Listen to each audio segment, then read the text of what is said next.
A goblin king. That's me. Wants to take over the forest. Sound the alarm. Yeah, right. To stop him, they'll need magic. Like a potion. Great idea. Courage. I'm sorry, but I have to do this. You okay, little guy? Oh, good. Bye. And a hero who's taking matters into her own hands. I was expecting more. Uh-oh. Strange Magic starts January 23rd. Rated PG.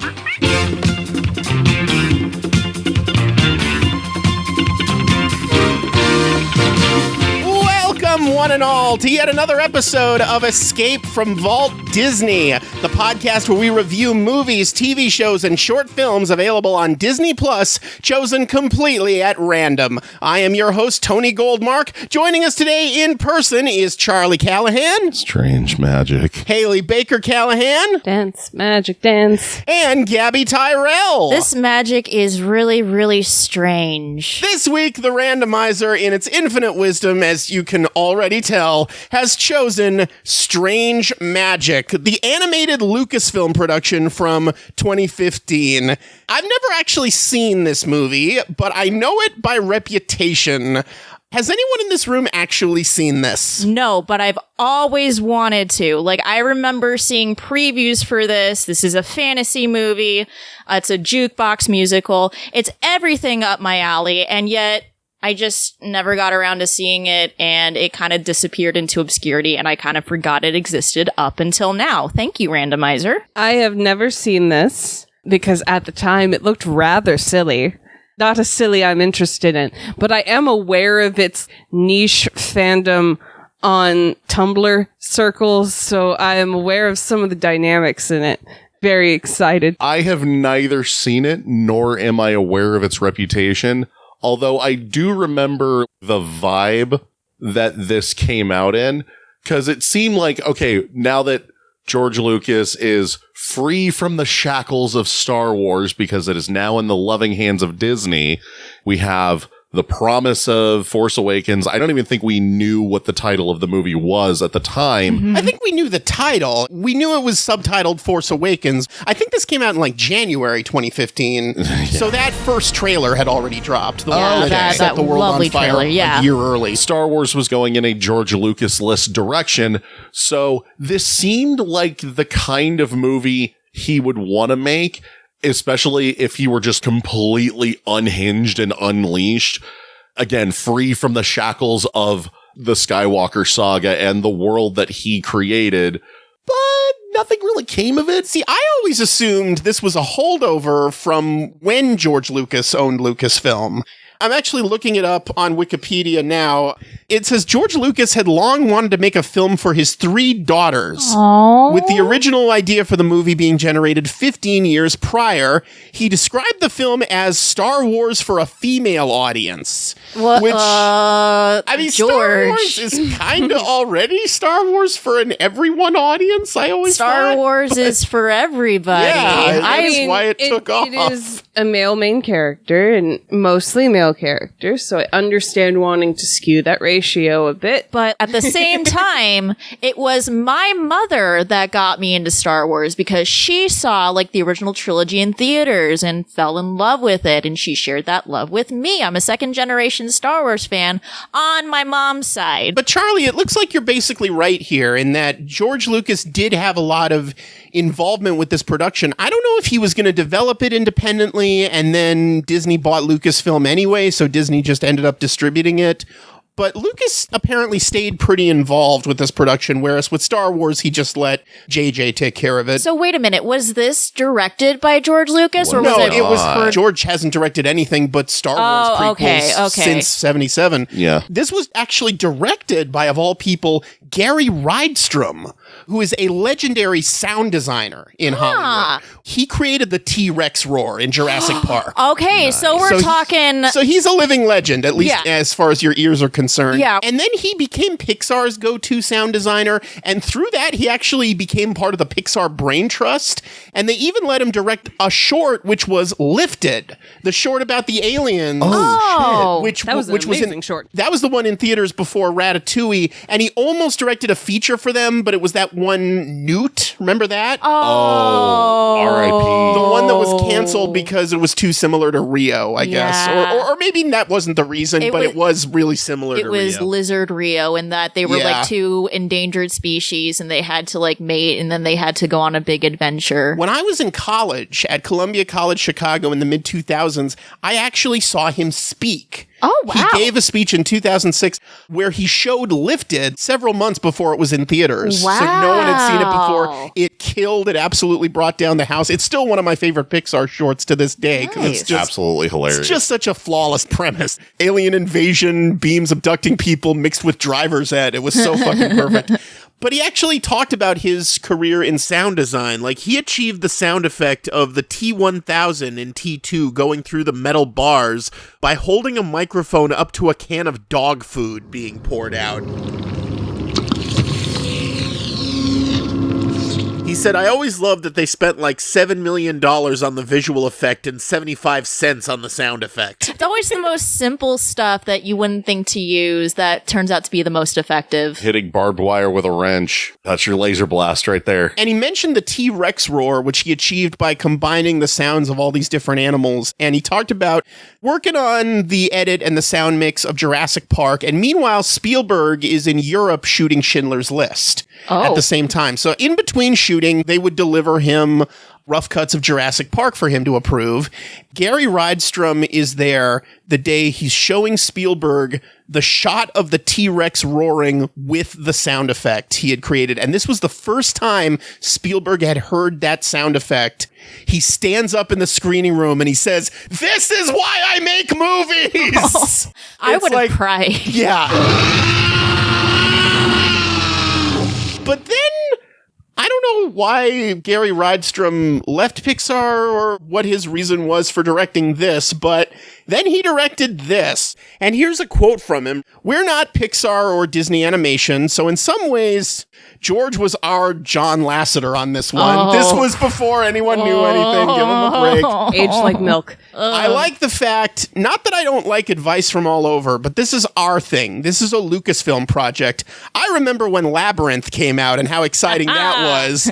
There was a magic to that. This has the same vibe to me. Labyrinth was my Star Wars. Right, So of course. I understand that this is hitting a niche. Well, Haley, you are in prime position now today to compare and contrast. I will say it's giving me labyrinthy vibes. If nothing else, this movie really reminded me more of the other animated movie, Epic. Yeah. They did come out around the same time. They both came out around the same time. I did actually see Epic once. I did too. sorry. I was curious about it. Have you guys ever heard of Arthur and the Invisibles? That Oh, kinda, I remember that. Yeah, the the one- the Luc Besson animated movie. Yeah, the one with Madonna.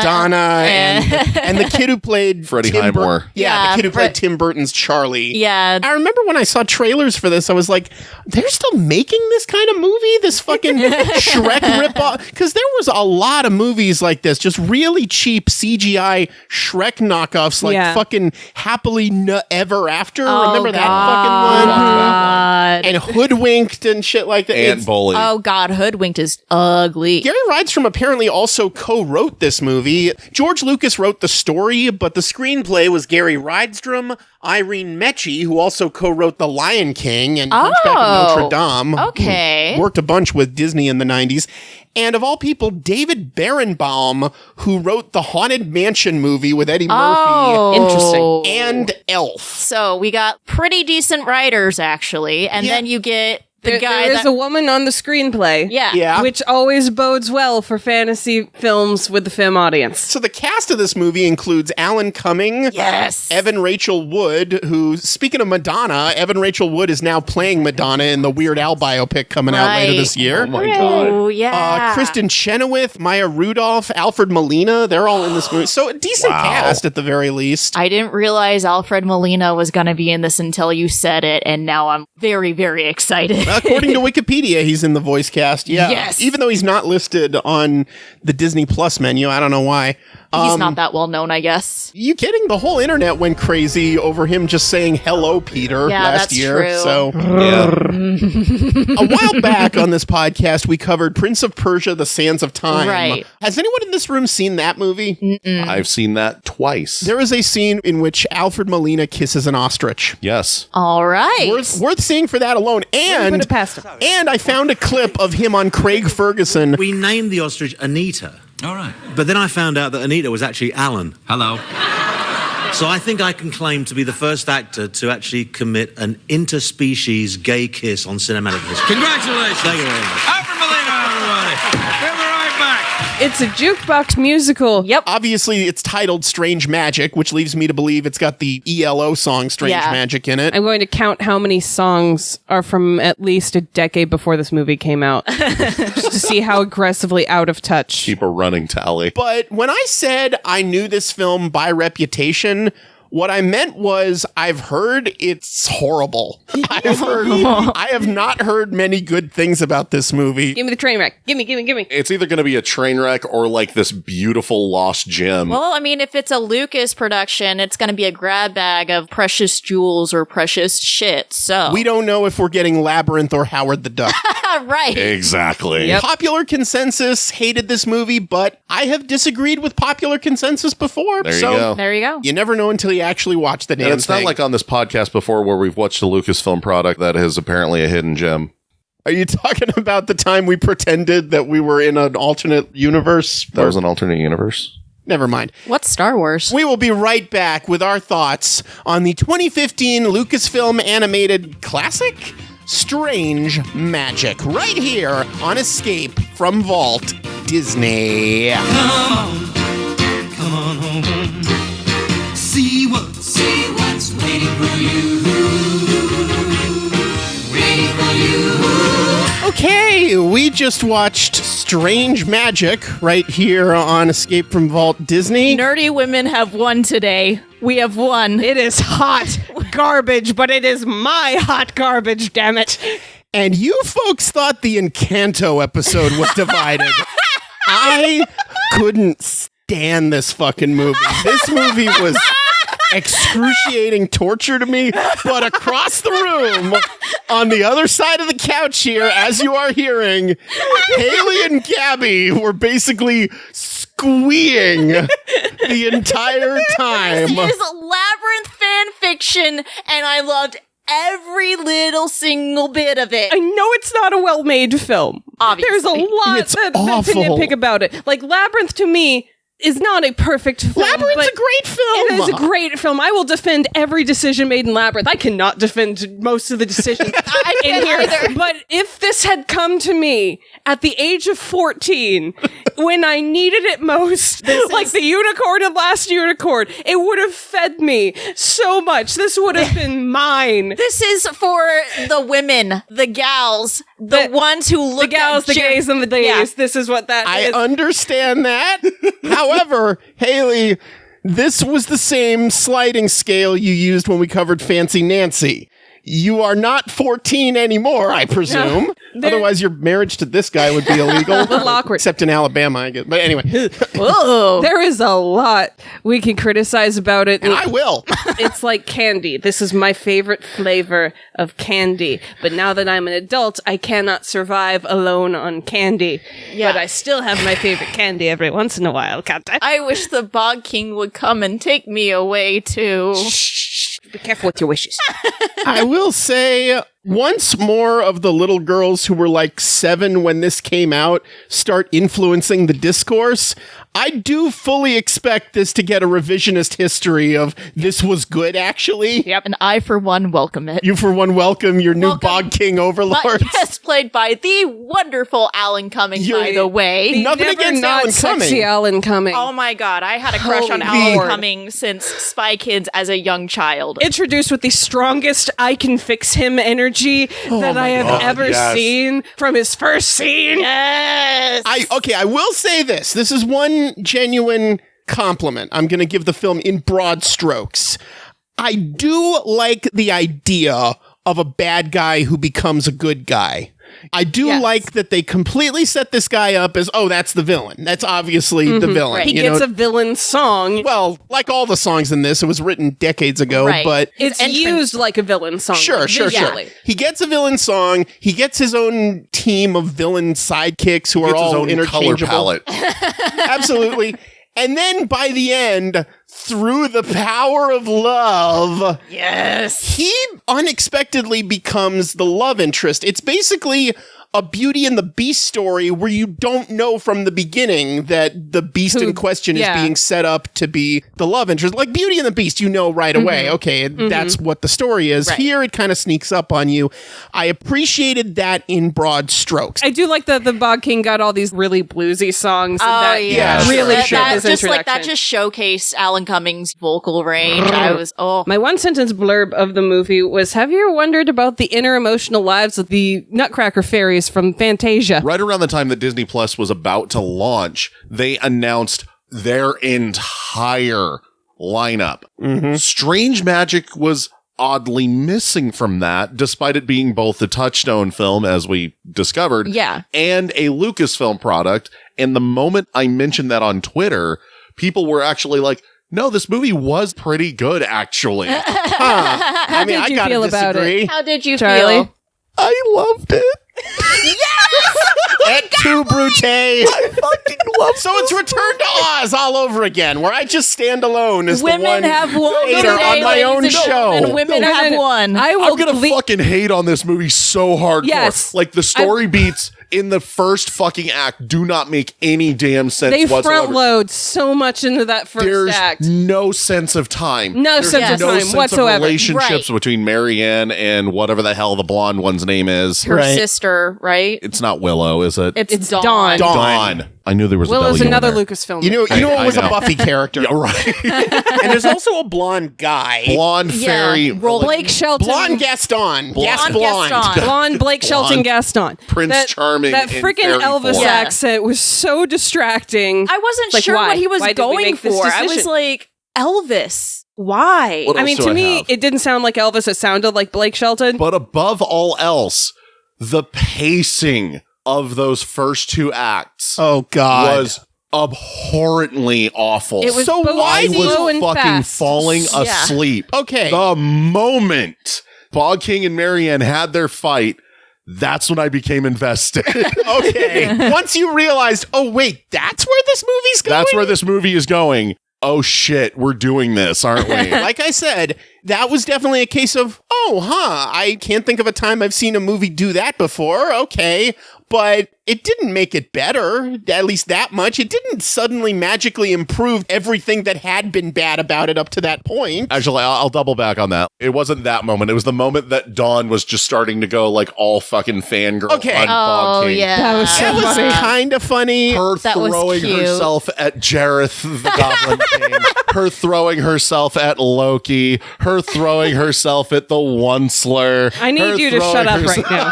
That was every not girl be on red. Tumblr. Please go on. Shush. Every I can fix him daddy narrative was within this character after the love potion took effect. Once that hit, I'm like, okay, this is actually pretty hilarious and I'm invested now. And hot damn, this was such absolute garbage that made up for the entire first half of the movie. It is fascinatingly cringy. Yes. It is the This is cringiest this is- goddamn shit I've ever seen. This is a high school girl's fan fiction come to life. And that high school girl is George Lucas. George Lucas is my favorite high school girl. I used to think that the problem with the prequels was that George didn't let other people direct them. But then this comes out, and now I'm guessing his stories are just cursed. I also read in the blurb on Disney Plus, it's loosely based on A Midsummer Night's Dream. And I Oh, got that okay. too. Yeah. Being So this is essential- Shakespeare's fault. This is Yes. Shakespeare's You fault. can blame Shakespeare. The love potion being central to the plot makes sense. You have that little Bartok-looking sucker as your puck stand-in. That demonic albino weasel thing. That's an opossum, and I honestly loved him. okay. He was cute. He was a kind of little ugly stinker. cute. All of the character designs looked like Amy Brown artwork ran really fast into Brian Froud artwork. Yeah. Amy Brown was really famous in like the early aughties and like Hot Topic eras, punk rock fairies, and then Brian Froud did the concept art for Labyrinth. I can see the Brian Froud influence.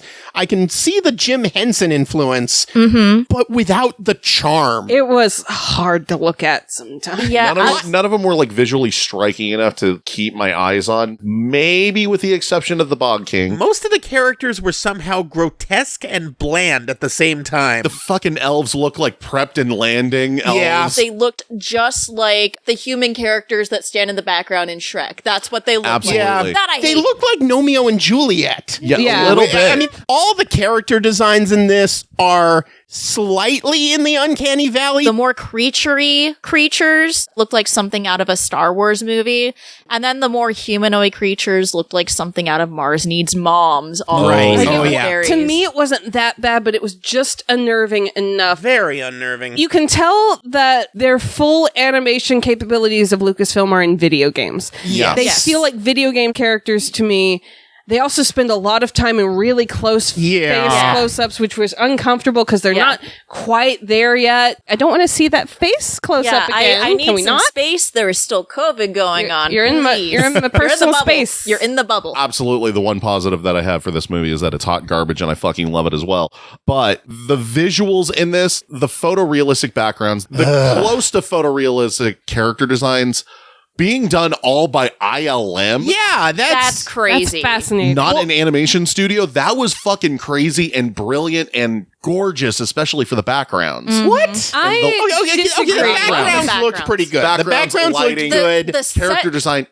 Character design was... ugh. It was hit or miss. I feel like the character designs, if they were translated into 2D, would have been gorgeous. It'd been Well, then you just got floofy shit. Ferngully, basically. Yeah. Honestly, then you have like the Reichenbass Hobbit. Or if this had been a live-action movie with mostly puppetry, Ooh, yeah. maybe get humans to play the fairies and come up with some CGI blending way to Or make them even fly. if it was stop motion Leica style at the time. that would've been cool. That aesthetic would have translated very well. Oh, yeah. I'm sorry, getting Henry Selick and George Lucas in the same room, do you want every nerd's brain to explode? yes. I mean, couldn't hurt. The set design had some really cool ideas to me. Like, we have small characters, they live in the woods. How can we use nature as a set that they can interact with? How do we make There this are tree some- into a castle? There's some really cool ideas with that, like the skull and bone motifs in the Bog King's like lair castle. His subtle design as a mosquito, too. Yeah. Is he a mosquito? I thought he was just He's- like a really he's janky like a- dragonfly. He's a goblin-y character. Dragonfly, half mosquito. It's a mishmash. Yeah, I just thought he was He's a a bug. goblin. You're telling me...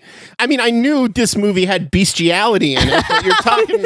We'll get like, to the what end up being the bestiality. two main... Yeah. Oh boy. But because it was so photorealistic, a lot of these cool aesthetic decisions kind of got cluttered because you have to like make it realistically a forest. You have to make it realistically Because that's look their like that's a their tree. wheelhouse at ILM Right. is trying to And make so things as real a lot looking of as cool possible. things that could have been visually striking were less visually striking because they devoted themselves so much to that degree of realism. I mean, the fact that ILM did all the animation for this reminds me of Dinosaur, which was made by... Yeah. Which was also an animated feature made by an effects house, the Secret Lab, Right. which Disney set up in the late 90s, basically so they wouldn't have to pay for ILM anymore. Oh, Yeah. right. The Secret Lab made only one movie, and it was Dinosaur.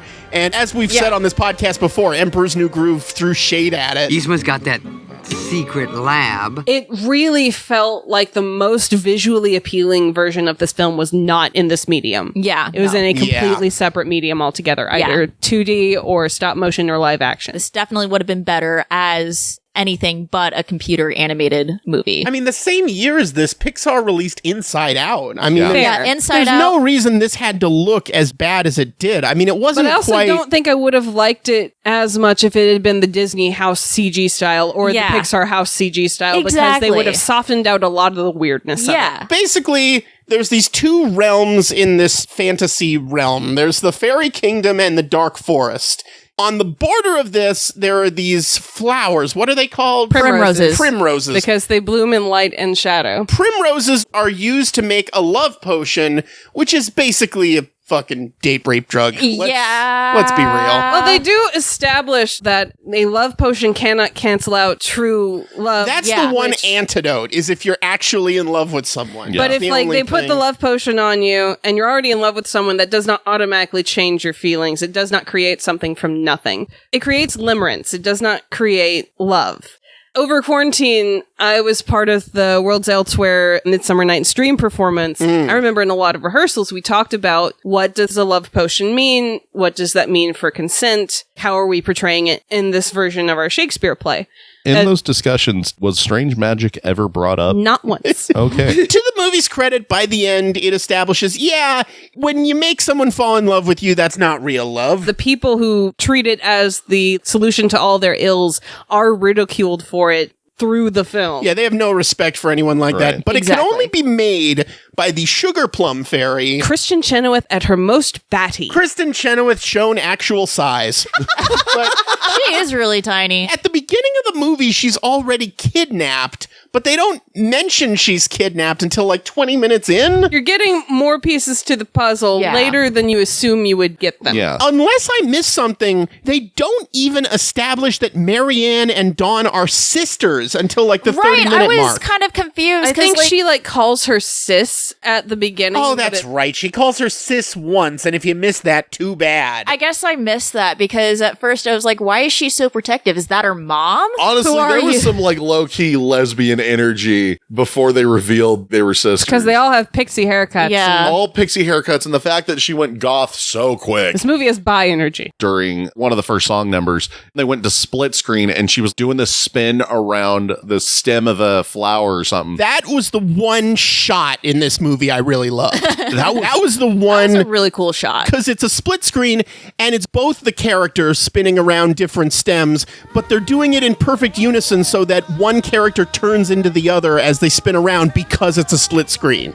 Okay, that's a really good visual idea. More of that, please, movie. And until arguably the kaleidoscope bullshit at the end. Literally at the end. Yeah, where that- they the kiss in horny- a 69 formation. Yeah, the horny kaleidoscope of dreams. The first song was arguably the best choreographed musical number in the entire thing. Because if you look at animated musicals, there is a degree of very precise choreographing There that has needs to to be be. done Right. during a song. You have to choreograph it's- a character just talking in animation, Yeah, you know? you have to have all the dynamism of like a live musical, but also having a straight shot on animated characters dancing or just belting isn't going to have the same effect as seeing it live. So you have to like do creative things like I Can't Wait to Be King, change Sure, the color sure. scheme. Right. Be Our Guest had plates dancing. And, Just do a Busby Berkeley homage. Yeah. Oh, absolutely. You're Welcome is done almost entirely through Sure, Maui's sure. tattoos.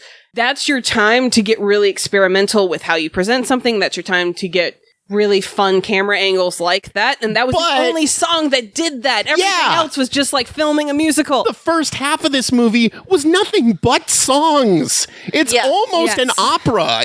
So many times, at least in the first half of this movie, I was like, Jesus, God forbid a minute of screen time pass without characters not just singing, but singing multiple songs at the same time, Moulin Rouge style. Like you got your Elvis Can't Help Falling in Love with You, and Yeah. then it suddenly turns into Beyonce Crazy at Love. least Epic got the real Beyonce. That's right. Oh Yeah, my they god, did. Beyonce was in that. Yep. The thing about a jukebox musical is you cannot tailor a song that's already been written and already been done to the emotions of the story you're writing right now. You kind of have to like square peg, round hole it. Yeah. So you're not resonating as well. Which is why jukebox musicals are often a miss. You rather have than to a write hit. the story around the songs instead of fit the songs awkwardly into the story. I would pay so much money to be a fly on the wall at the meetings where they decided which songs to use. because it's so fucking random. And I took a tally Oh, what's the tally? What's it of at? all of the songs sung in the movie.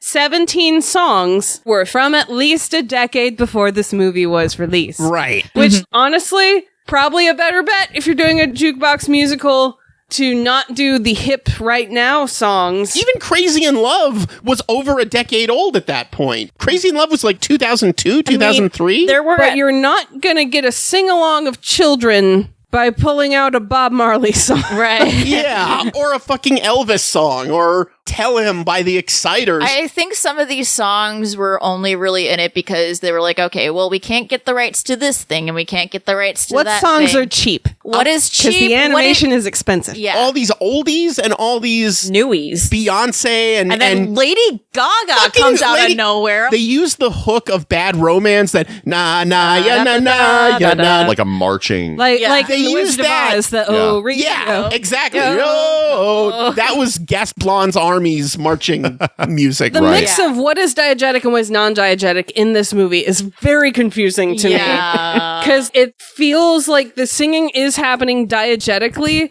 but it's not always in a performance. The Bog King sings to introduce himself when he crashes the little elf party. Right. But then when the little sister starts singing, he's like, oh, why is there singing? The singing is annoying.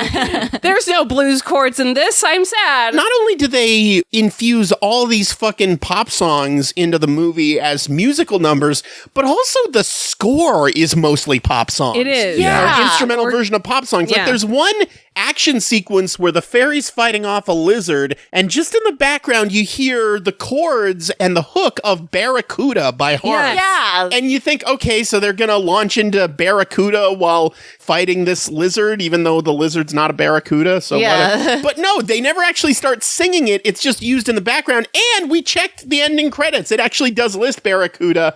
In fact, there were a couple songs, the credits listed, that we didn't even recognize. Like, Yeah, apparently Rebel was in this movie. Speaking of David Bowie. Yeah, Yeah, exactly. exactly. Right? His influence is all over this, I They feel had to like. get some Jareth into this. Yeah. There you go. Fairy, you've torn your Oh my dress. God. Could you imagine if David Bowie was the first choice for Bog King and he was like, Oh no, my I've God. already done this. Oh my God. You know what? That would have single-handedly redeemed this. Nothing against Alan Cumming, but if David Bowie had written original songs for this, and just made it like more I of feel a- like that would have elevated if we Yeah. had original songs. No, but I This might would have have just even been liked animated it then. Labyrinth. then. Right, but I think Hey. also at that point well, he was dealing who with doesn't want cancer. another Labyrinth? Maybe somebody who doesn't like Labyrinth, but they have no soul. Exactly. taste. One thing I found really obnoxious about the jukebox musical aspect of it is that it felt like a crutch at certain points. Yes. It's not enough for the elf character, what was his name, Sammy or something? Something Sunny. like that. Sonny, Sonny. right, Sunny, right. okay. It wasn't enough for Sonny to just tell her not to worry. He's got to launch into Bob Marley. He's got to launch into fucking Three Little Birds all of a sudden, which was already fucking used by Shark Tale. So Oh, jeez, that's right. A whole decade earlier. there's a moment where Marianne straight up tells Dawn, "You drive me crazy," and I was shocked they didn't launch into the Britney song. Shocked. Same. Absolutely fully expected that. They couldn't afford Britney Spears. Otherwise, I feel like But they would. could afford Beyonce. Do we go with Beyonce or do we go with Britney Spears? Well, Britney Spears, we could do these songs for I the price of guess. one Beyonce song. We really want to use Beyonce. There's a moment where Sunny is rescuing the Sugar Plum Fairy, and she starts singing a sitar-infused version of Love is Strange, because why not? And he says, "Now's not the time for a concert." Oh, now you say that? You couldn't go a fucking minute in the first half of the movie without launching into some boomer classic? I will say some of the arrangements of the songs are pretty good. I like the arrangement of Love is Strange. Others, like They're just Crazy in bog Love, standard. bog Hey. standard. Hey. Boo. I'll see myself nowhere. So Marianne originally is going to marry Gast Blonde. I'm sure he has a Oh name. my I don't God, care. Mary Ann Poland. was so obnoxious at the beginning. I'm I'm just like, so I glad they hate dropped this the clumsy protagonist. thing because she was very clumsy in the Yeah. first scene. It was very. and I'm like, this is Bella Swan. This is Bella Swan. Bella This Swan is over again. Anna from Frozen. I'm assuming Mary Ann was played by. I think that was Evan Rachel Wood. That was right? Evan Rachel Okay, Wood. Yeah, that was that was Marianne. Evan Rachel Wood. She was giving a very anime dub performance at the beginning, like, ooh, ha ha, wow, ooh, wah, ooh, something Yeah. that you would hear in an English dub of Sailor Moon or something. So they do the "Can't Help Falling in Love with You" number, but it's pretty clear that the guy just wants to marry her for the kingdom, and then she catches him cheating on her by kissing another fairy. Now that I think about that, later in the movie, once he's throwing the love potion dust around at these random forest creatures, I'm fairly certain that fairy that he kissed is the one that ended up with a toad. right. Oh, okay. Oh my god. I give it a week. I mean, you've seen Shrek 4D. Toads and fairies, they don't mix. But when Marianne sees him kissing this other fairy, she just cries and flies off. She doesn't even confront the fucker. Yeah. She doesn't even... Oh, there's a confrontation. Well, Yeah. later on. Later. Later on, It's- there's a confrontation, but at least tell him off. Like, what the fuck are you doing? I Don't think just they meant instantly- to present her as this shy Violet at the beginning of the Yeah. story so that they could build her up as a strong female See, character. even Yeah. I feel like a shy Violet would be in more denial than that. She'd try to talk to him and convince herself it's not happening and say, that wasn't what it looked like, was it? And desperately try to save the relationship. But no, she instantly leaps to a conclusion and flies off, not unjustifiably. But Right. if you're gonna leap to that conclusion, at least tell the fucker off. She finally got to tell him off. I feel like there was just a lot of emotions at that moment, and she was like, okay, it's time for my goth girl transformation. Goth fairy. Goth Elsa, Stop being clumsy and learn how to use a sword. let it go, can't hold it back anymore. Strong, independent woman who don't need no man, which I kind of appreciate. To I Never Want to Fall in Love Again by Burt Bacharach. Yeah, Deep which cut. it's not that it doesn't fit. It's just there are so many more badass anti-love songs. Why Right. not? Right? Why not "Love Stinks" by the Jay Giles Band? Even like Heartbreaker by Pat Benatar, that's at least in the range for a woman. They had to pitch so many of these songs down for poor Evan. They were already singing "Crazy in Love" by that point, so why not continue the Beyonce theme? Have her sing "Irreplaceable," You know, I don't know. N-word and all. That would cause Nymph? Nymph? Nymph, yeah. Oh, If I Jesus. bought it, Nymph, please don't touch. I mean, here's the problem with jukebox musicals. She says she'll never fall in love again in song, but we've already established you can't help falling in love with Right. people in the Elvis song. What's with so this continuity mixed error? messages here. You know, fucking Lucas. So anyway, she's really sad. She flies off. And then, without any discernible time jump, it's suddenly that was weeks later. Yeah. The biggest problem for Yeah, me that was was I have weird. no idea how much time has passed. Is this the same day? Is Yeah. this the same year? Yeah, it feels What's like happening? this all just It felt like happened. that could have been today. solved with a simple dissolve. A dissolve could be any amount of time. A dissolve or a title, anything. Yeah. Or just someone saying, honey, it's been 3 weeks. We're about to have the Elf Festival, you know? Like, George, you know how to do weird transitions. Hell, I would have accepted a Star Wars wipe at that moment. And by the way, is it me or did the Alfred Molina King look a lot like George Lucas? Yes, I wrote that down Oh my god, he did! They specifically designed him to be a George too. Lucas caricature. I'm dead set certain. He was slightly misogynistic, and then at the end, he got kind of racist. Like, he sees the Dawn character falling in love with the little elf kid. Wait, an elf? An elf? and then he faints. Oh, God, no, anything but that. He turns into Gimli all of a sudden. And it's interesting that he chose to use his American accent for this, because Alfred Molina is a British man. You Right. think, you know, I his- don't know who the accent coaches were, but I want words. yeah. Well, I mean, it's just his general American accent that he uses for, like, everything. That's his Doc Ock voice. There's a scene where Marianne is training for battle or something. She's got her sword in her hands and she's trying to swat at things while blindfolded. Gee, where have I seen that before in a George Lucas movie? I can't imagine. I don't know. Where have you seen that before? I mean, I'm sure if this had done better, people would still be calling her a Mary Sue. Right. Or a Marianne, rather. There you go. Should we talk about the Bog King's mother? Oh my god. She was basically the trolls from Frozen. She Right. was constantly trying to set the Bog King up, even in the first half of the movie when you don't even know. scoil for Yeah, it's basically Maya Rudolph doing a bad Fran Drescher. And I appreciated it. I loved the Bog King's mom. I wouldn't say I appreciated every moment of Well, it. obviously not Got every a bit moment. much when she started singing. She kept him in her womb for 23 months.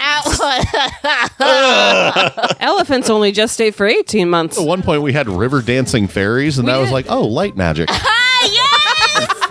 Yes! I feel Like, that's a weird vindicated poll. too. I love the mushroom spies.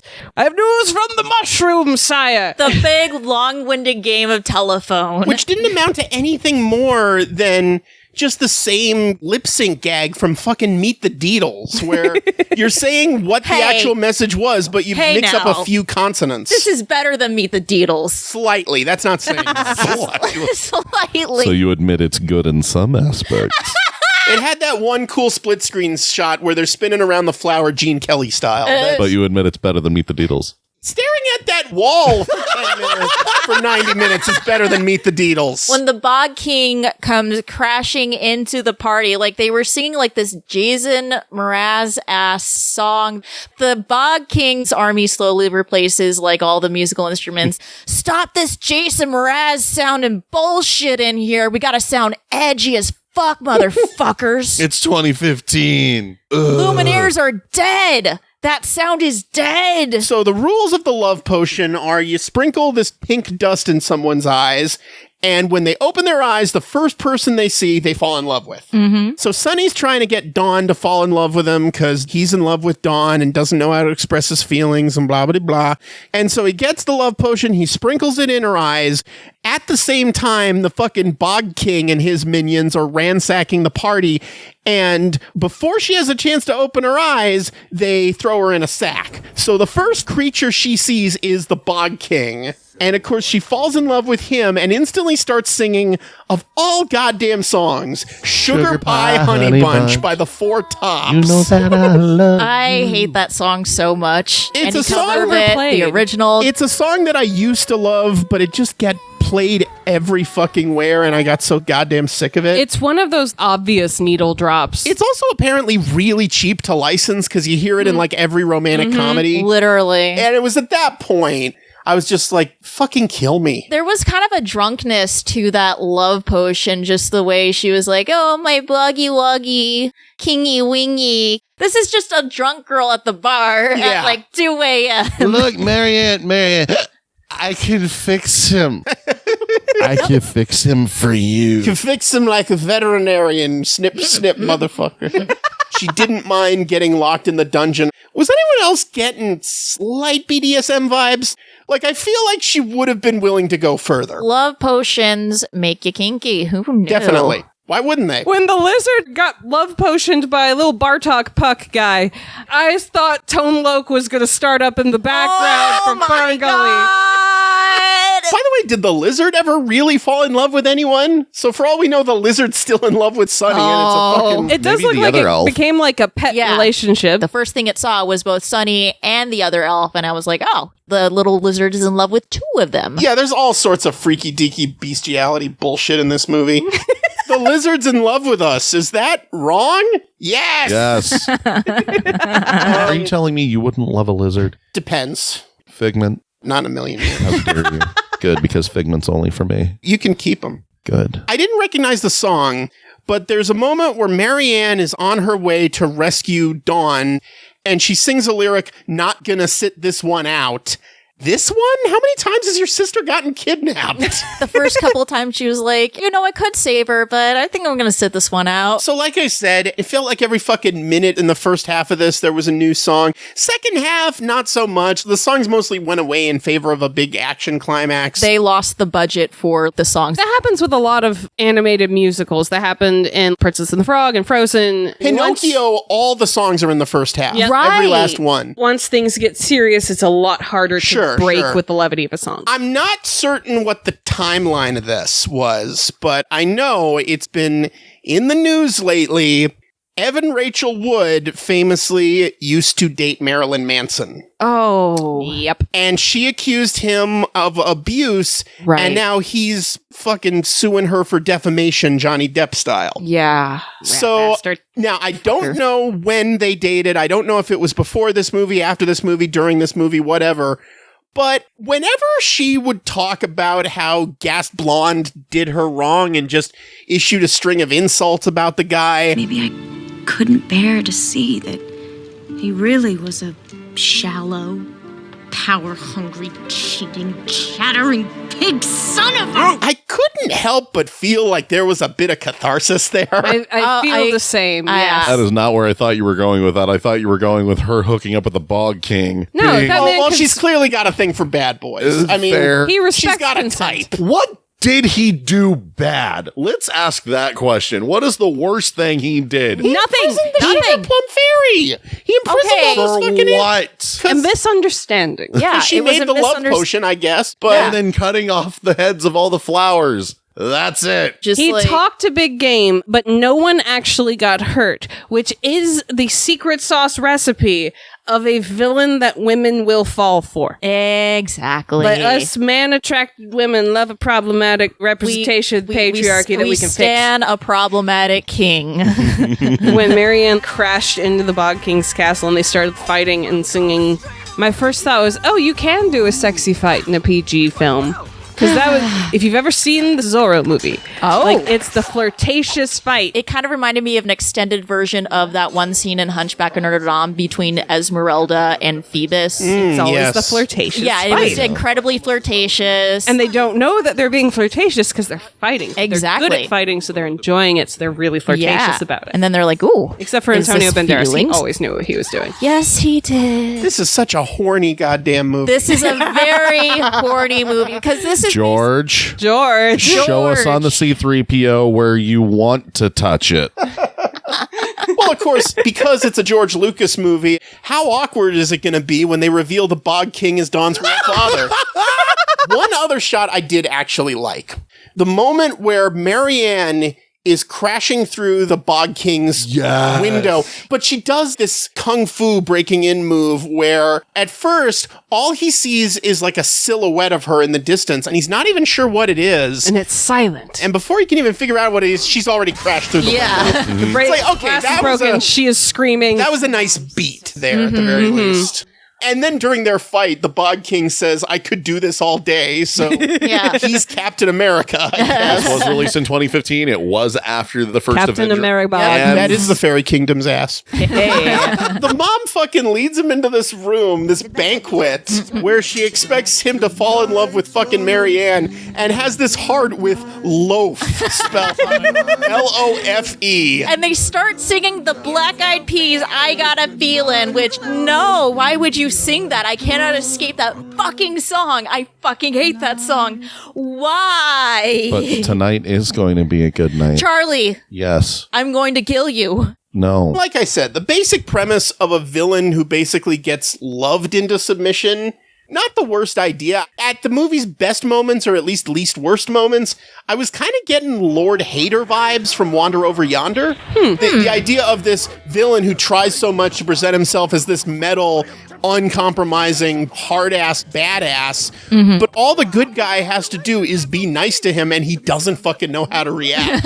It throws him off. It fucks him. I got you a Because flower. he seems to be like running from these feelings of rejection and not confronting it and understanding that sometimes it's not personal. Because years ago they established he fell in love with this fucking frog creature. I don't even know what the fuck that was supposed to look like. I was like, he fell in love with the first time. He tried to use the love potion so that she would fall in love with him because he was impatient and he didn't want to let love grow naturally. Right. But it didn't work because she was already in love with someone else. But he didn't understand that yet. He thought it was because he was gross. And he took the rejection really personally and he never wanted to process it ever. And that's how we get where he was at the beginning of the film. Yeah, where he's just very similar. Love. Anybody who's in love is terrible. They're not allowed in my kingdom. No more love potions. No more love. Only hate. But also it parallels Marianne's journey because she also experienced a very harsh rejection. It was not her fault. It wasn't personal to her. Right. He was just a douchebag. But she ran from that, and instead of processing her feelings healthily and naturally, she bottled it up and wanted to run against that. So the climax basically rips off Beauty and the Beast, like I said. Right. Where Gas Blonde shows up with his army, and it's different wording, but he basically does say, were you in love with her, Bog King? How could she fall in love with you when she has someone like me? It's over, Bog King. Time to die. Oh, wait, no, we cut that. Belle, or whatever her name is. What's her face is mine? We call him Gaston. His name's Roland. Yeah, Roland. Why did he want an army in the first place? He wanted to be king. He He's wants to blonde control people. And white. If he Why did. do you think? Fair enough. Tiny tiki torch. There's a moment where the Bog King's mom thinks she's gonna die during the climactic sequence. My life's flashing before my eyes. Hey, I used to be hot.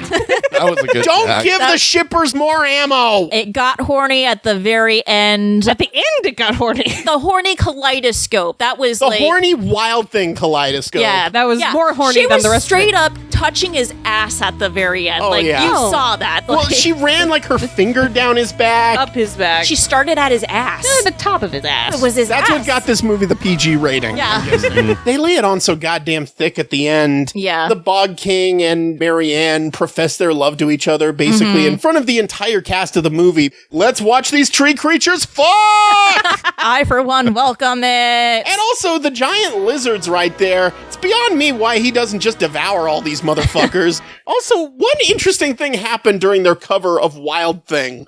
Do you remember when Sam Kinison did a cover of Wild Thing back in the 80s? Basically just him doing an angry, very Sam Kinison-y version of Wild Thing. It's actually pretty good. They add kind of this guitar riff, Wild Thing, which is not in the original Trogs version.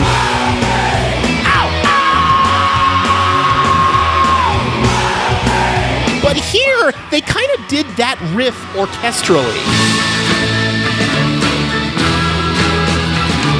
So I don't know if they credited whoever played guitar on the Sam Kinison track, but maybe that guy deserves some royalties. Who knows? Yeah. Maybe. I did notice in the credits that Brenda Chapman was the story consultant. Because Pixar wasn't treating her right. Right. Yeah, sure. You might as well go over to ILM and be a second woman on the story team. I hope George is happy with this. I hope George understands what this is. Yeah. I mean, he I don't did think Labyrinth. he does. I mean, he didn't understand what Star Wars was Yeah. at first. The time has come to answer that question that has baffled mankind and Bog King kind through the ages, namely, what's the attraction? So, once the 7-year-old girls who saw this and squeed over this when it was in theaters had their awakening. in 2015, once they all grow up and influence the discourse enough to change public opinion on this movie to the point where everyone has to agree it's good, and Disney realizes we got a huge cult classic on our hands, we got to work this into the park. How are they going to do that, Haley? They're going to divide Galaxy's Edge in half. And they're going to change the half that is closer to Fantasyland into the Bog Kingdom. Yes. And instead of Jedi training, you get Fairy Princess training where they blindfold you and give you a sword and they throw blueberries at you. Giant blueberries. Yeah. Like Violet Beauregard blueberries, Yes. basically. Blueberries the size of volleyballs thrown at you while blindfolded, and then you get to punch cheating men in the face. Woo! Gabby? It's going to be a guest experience where you walk in the gate and you're instantly blasted with the love potion. And they're going to put you in front of a random Disney character. You're going to open your eyes and, oh my gosh, Goofy is hot. You're going to go out on a date. By the time the day is over, you are carrying Goofy's child. You are carrying Max within you. Well, I mean, he does fuck. I mean, that's the answer to the question. Where's Max's mother? It's you. Charlie, care to follow that? Close Disneyland. Close California Adventure. Reopen them as the Fairy Forest and the Dark Forest. Change nothing else, just the name. No. Remake them into the Strange Magic Resort. I concede my time. Well, unfortunately, you're all wrong. Damn it. God. Gabby came close. Woohoo! Her idea has merit, but they're not going to do it with the Disney characters. They're going to do it with the animals at Animal Kingdom. You're going to get in a huge orgy with all the animals there. Just a lion, an elephant, a bunch of lizards from the Oasis. Get the fucking dinosaur animatronics from Dinosaur in there. A bunch of fucking Na'vi. Who gives a shit? Hot. Just a huge animal orgy. That's the Strange Magic experience right there for you. Animal orgy! You have to sign away. Animal orgy! The lizards, you get like a special thing, right? With the lizards. Animal orgy. Oh, Animal orgy with the elephants. It's the final verdict, folks. I'm not going to like the results of this, but is Strange Magic a Disney Plus or a Disney Minus? Charlie? Disney Plus. God damn it. I know. You were the chosen one! I know. You were supposed to destroy Strange Magic, not join it! Oh, I'm going to yes and to this so fucking hard. You better be ready. You fucking better be ready, asshole, at the end of this. Disney Plus, it's got problems. It's got a lot of problems. This is very much a January fuck it release. It's one of those rare hidden gems in January. Oh my God. That is bad, but gloriously good for all the right reasons. Gabby? It is a Disney Plus for the girls, the gays, and the theys. Disney Plus all around. This goes out to all those kids on Tumblr that looked at Jareth and decided to write so much fan fiction about them. This is a Labyrinth fan fiction, and I loved it. Even all the little cringy bits that I hated, I still loved it. Solid Disney Plus. I refuse to believe there aren't at least some girls, gays, and or theys out there who dislike this piece of shit. No, Tony, all the girls, gays, and theys. All right. All the girls, gays, and theys. I'll go back to my cishet corner. Haley. This movie was a piece of shit. Yes. Hot garbage. So imperfect on every level. So many ways it could have been better. So many ways it failed to reach the mark. But you know what? I had fun watching it. I had fun ripping it a new asshole. And for me, if I have fun hating it or loving it, I'm still having fun. It is a Disney Plus for me. I will never understand what the fuck is wrong with you people. This is a massive Disney minus for me. I don't like stuff that sucks. I'm sorry. This was bad. It looked like shit. Yes. The story was all over the goddamn place. Yes. The Correct. songs were annoying. Yes. Exactly. Do you not understand the point of the plus minus binary? Yes. Do you Yes, not we do. You failed me. You've all failed me. I followed my heart. Yeah, it's called following your heart, not your brain. You know what? That's what You the know whole what? musical's about. Following your heart. You know what? I'm glad you got something out of this that I just didn't. Who's got stuff to plug? Well, you can find all of my stuff at Theme Snark on YouTube. The channel has been a lot more active lately, also on the social medias as Theme Snark as well. You can find me on my YouTube channel, youtube.com/atomicnerdgirl. I stream older video games twice a week. Sometimes they're PC games, sometimes they're Game Boy Advance games. And you can follow me on Twitter at ghoulish_gabs, where I just rant about silly shit.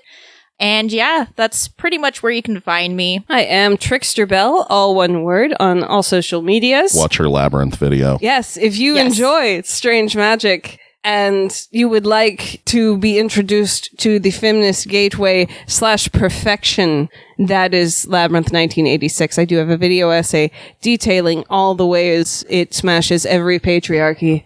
Go watch it. And as always, you can follow me on Twitter at Tony Goldmark. And you can also follow this show on Twitter at EFVD Podcast. I've also got a Facebook fan group you can join called Some Jerk with a Fan Club.